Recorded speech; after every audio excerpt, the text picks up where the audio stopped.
Yes, hello, magandang tanghali po sa inyong lahat. Mayroon lamang po akong announcement tungkol po sa content ni Batang Maynila to It's na di umano ay sinasabotahe raw po ang kanilang programa ng grupo at ang itinuturo po niya na grupo at nag banggit po siya ay ang mga tulonggis daw po at mga taga-tahan ng taga-Tape Inc. So, meron po siyang vlog na ganon. At binibase po niya doon sa video na in-upload na babala ng Itbulaga po sa Facebook. So, sinasabi po ni Batang Maynila to It's na may grupo daw po ang Tahanang Pinakamasaya na nananabotahe raw po at nagsasabing hindi daw po matutuloy sa barangay ang Itbulaga. So, unang-una ako po magsasabi po sa inyo na wala pong kinalaman ang Tape Inc.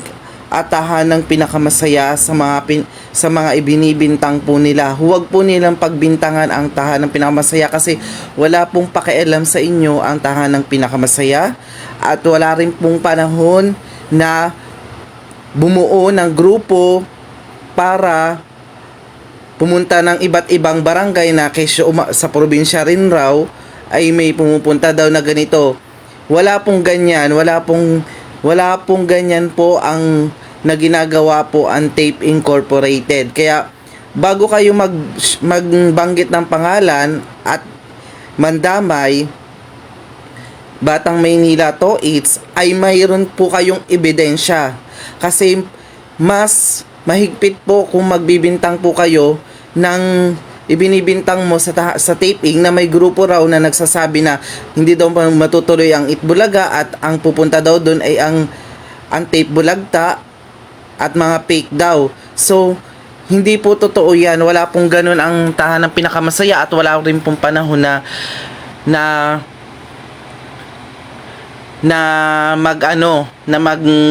sabi na ganito ganyan kasi ang Tahanang Pinakamasaya ay on the spot po na pumupunta rin po sa Gedli, yun po yung kanilang segment at wala pong katotohanan yun.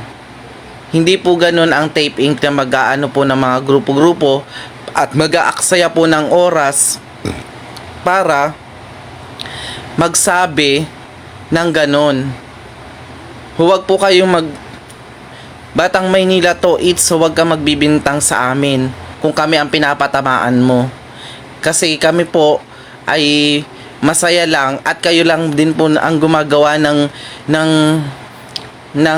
issue dahil sabi nyo tumahimik na kayo sa pagpaparinig, which is hindi naman po kayo tumatahimik kasi marami pa rin po kayong kasamahan na patuloy pa rin po na naninira po sa Tahanang Pinakamasaya. Kasi kami po, hindi po kami naninira sa inyo.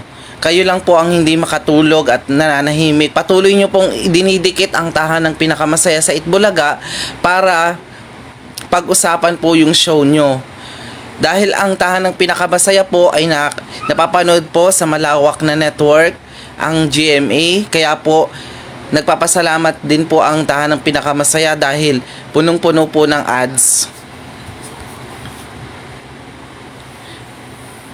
Isa ka din naman gumagawa ng kwento, di ba kakasuhan ka na? Wala akong pakialam sa iyo, Mateo Jerome. Anong ikakaso? Kasi kami, nananahimik kami, tapos may isang vlogger, nagngangalang Batang Maynila to It's, na parang nagbibintang sa nangyari. Dapat,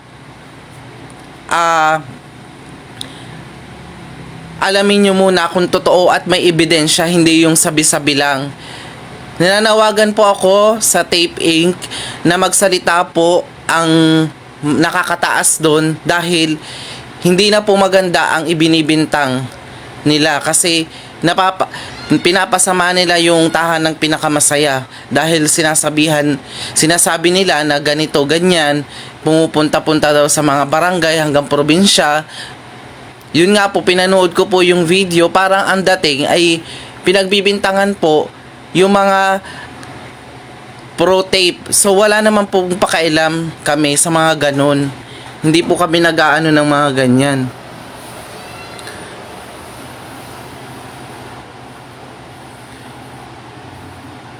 Kaya bago kayo magsalita ng fake, make sure na tama yung ibinibintang nyo kasi wala naman kayong ebidensya. Baka gumagawa lang po kayo ng issue para pag-usapan, umingay, at lalabas po na kawaawa ang show nyo. At ang ano naman po, ang lalabas na parang masama ay ang tape na naman. Lagi na lang po kayong ganyan, pinapalabas nyo na masama ang tape. Wala naman pong ibang hangad ang tahanang pinakamasaya, kundi magbigay lang din ng tulong at saya. So kayo po ang nag-iingay para pag-usapan at lalabas na naman na ganito ganyan ang tape, which is not true. Na sabihan mo na grupo yon ng mga taga-Tape Incorporated, mga pro. Kasi yung salita mo, Batang Maynila to, it's direct to the point na parang sinasabi mo na mga tulonggis ng Tape Incorporated. Yun ang gusto mong sabihin. Kaya kung ganyan po yung mga sinasabi nyo, hindi talaga titigil ang mga basher at at ang mga tao. Patuloy nyo pa rin pinapaniwala sa mga kasinungalingan din ninyo, sa mga content nyo. So yun, pinanood ko yung video niya, parang lumalabas na pinapasama nila yung tape sa ganong imahe na sasabihin nila. May pumupunta daw na grupo sa bawat barangay at sasabihin na hindi daw tuloy. Bakit? Ano ba ang kinalaman ng Tape Inc. sa mga schedule nyo? Unang-una, ang schedule nyo, wala naman pong alam ang Tape Inc. dyan. So kung mayroon man pong naggumagawa niyan, baka kasamahan nyo lang din po sa loob. Dahil ano naman po ang kinalaman ng mga staff dyan ng Tape Incorporated sa schedule nyo? Ang galing naman nun kung may manghuhula po ng lugar na pinupuntahan nyo para sabihin ng grupo na hindi daw natutuloy ang Itbulaga. Ganyan. Dapat mayroon kayong ebidensya.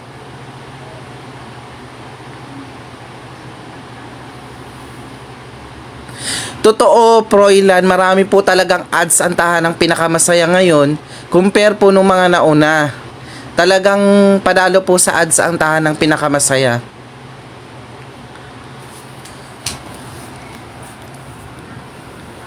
Kaya bago po kayo magbintang, lalo sa mga vlogger na parang below the belt na yung sinasabi, parang sinasabi na may mga grupo daw ang na pumupunta para daw. Bakit? Ano bang kinalaman namin do sa mga schedule nyo? Baka pinagbibintangan nyo yung mga defenders na ganto ganyan. Pumupunta. Diyos ko po, magsasayang ba kami ng pamasahe sa barangay, sa probinsya para lang sabihin na ganito ganyan?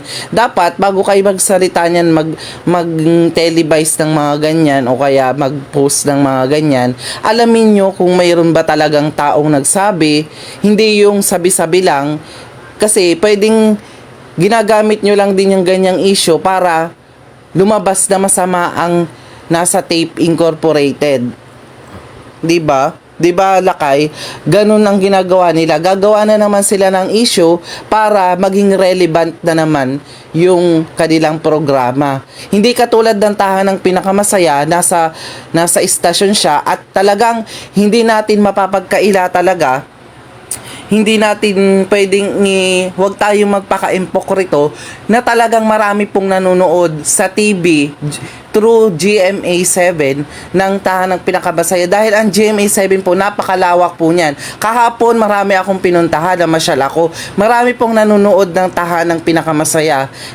Sa mga bus, sa mga gilid-gilid. May nakikita naman akong ibang program, pero mostly ang nakikita ko po na palabas sa pinapanood, Tahanang Pinakamasaya, at nagtatanong naman ako, bakit po Tahanang Pinakamasaya yung pinapanood nyo? Ang sinasabi naman nila, masaya daw. Hindi ko na kailangang i-video yun kasi baka lumabas naman na hindi naman ako na binabayaran ako. Wala pong bayad na nagaganap. Hindi pa ako binabayaran, wala rin pa akong kita sa paggaganito. Kapuso defenders lang din po talaga ako, kaya ginagawa ko yun. So, ganun. At mas nakakalungkot nga, hindi dapat kayong malungkot, kami ang dapat malungkot kasi pinapalabas yung masama ang Tape Incorporated. Kitang-kita po doon sa video na yung babala na naka-upload sa kanilang account. Kaya, wag po nating anuhin. Malakas po kayo sa online kasi marami po talaga na kasi mostly kasi sa mga viewers ng Kapuso is sa TV talaga tumututok, hindi po sa online. Katulad ko, hindi naman po ako nanonood ng mga video dito sa online kasi ayoko, nagsasayang lang ako ng data. Sayang, sa TV lang talaga ako nanonood. So, talagang marami po talagang nanonood sa Tahanang Pinakamasaya. So, hindi ko alam kung bakit may mga ratings naman na parang sobra naman yung ratings ng Tahanang Pinakamasaya, umaabot ng 2%. Hindi po talaga ako naniniwala kasi marami pong nanonood ng Tahanang Pinakamasaya. Saka, marami pong mga kapuso talaga na solid talaga sa GMA na nanonood. Kaya tuloy-tuloy lang din po ang pagrami ng ads ng Tahanang Pinakamasaya dahil syempre ang advertiser po nagtitiwala po yan sa mas malaking media company. Ang GMA po kasi malawak po talaga yung signal nila at talagang maraming nanonood, maraming solid kapuso, which is ang Facebook page po ng GMA ay umabot na rin po sa 30 million. So isipin mo yun, 30 million na yun.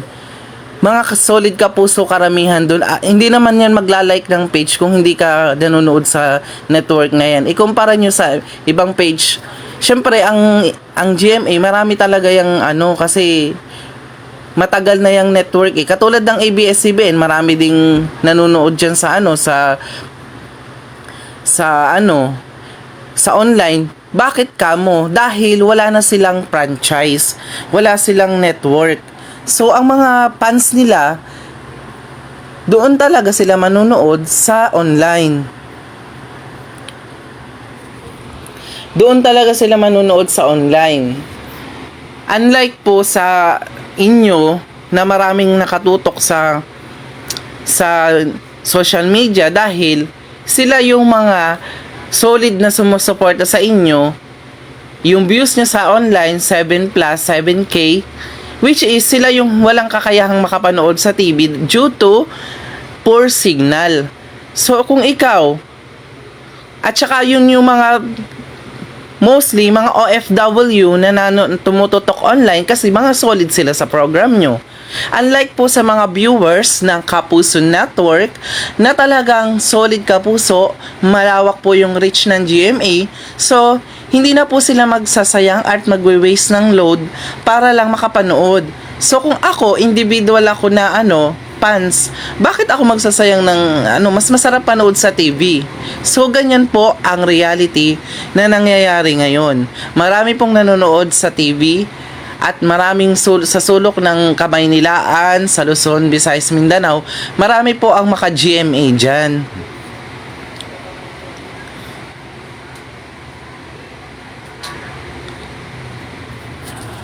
So yun lang, thank you so much for watching.